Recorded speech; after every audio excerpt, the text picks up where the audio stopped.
Para maging transparent sa publiko, isinapubliko po ngayong araw ng COMELEC ang turnover ceremony ng source code ng mga PICOS machine na gagamitin sa eleksyon sa Lunes. Isinailalim muna ang source code sa tinatawag na encryption sa computer ng COMELEC. Sa unang subok, bahagyang nagkabere pa ang proseso, pero bandang huli ay naging matagumpay rin. Mula sa tanggapan ng COMELEC, may ulat on the spot si Tina Panganiban Perez. Tina? Pia, Rafi, hawak na ng COMELEC ngayon ang source code ng mga PICOS machine na gagamitin natin sa eleksyon 2013 sa Lunes. Nagkaroon ng formal turnover dito sa COMELEC kaninang umaga.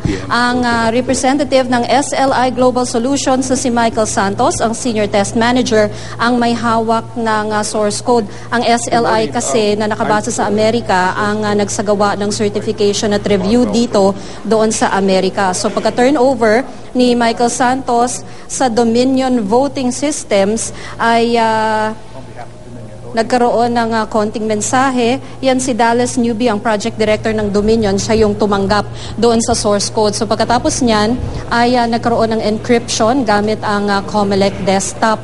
Noong unang subok ay nagkaroon nga ng problema dahil ang encryption na ginagawa ng Dominion o yung paglalagay niya ng password dito sa source code ay ginagawa niya direct from the CD.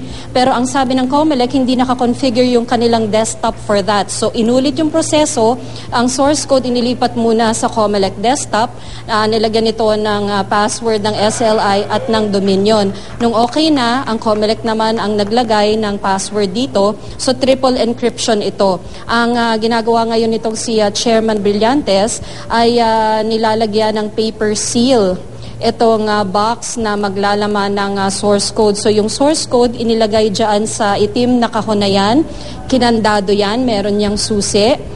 Tapos para dagdag na security measure, may 3 paper seals na pinirmahan ni Brillantes at ng mga commissioner ng COMELEC na idinikit sa 3 sides ng naturang kahon. Ang naturang kahon ang dadali naman sa Bangko Sentral ng Pilipinas ngayong umaga para doon ilagak. May kopya na ang naturang source code na sinimulan na raw ma-review ng mga interested political parties ngayong umaga, pero dahil magagahol ang panahon, ay itutuloy ito pagkatapos na ng eleksyon. Hindi naman sinabi ni Chairman Brillantes kung hanggang kailan ang ginagawang review ng political parties dito sa source code.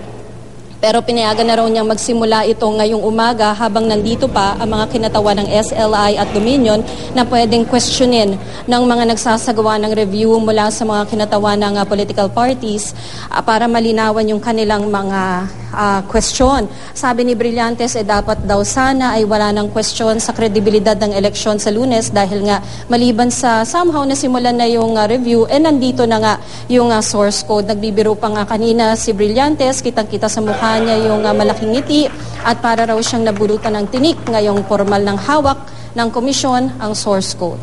Pia, Rafi? Tina, yung sinasagawang nabanggit mo kanina na nasimulan na yung pag-review ng mga interested parties. Of course, dyan lang sa COMELEC gagawin yung review na ito. Tama ka, Rafi.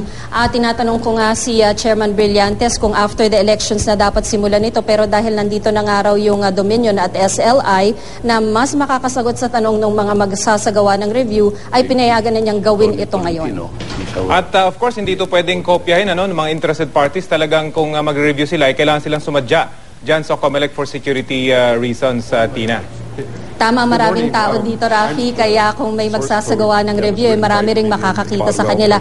Nung ginawa yung review para sa Consolidation and Canvassing System Source Code, ito yung CCS, ay ginawa yun behind closed doors, pero nagpalagay si Chairman Brillantes ng TV screen at pinalagay niya yung screen sa lobby. So lahat ng tao na hindi naman nagsasagawa ng review, pwedeng panoorin din yung ginagawang review noon.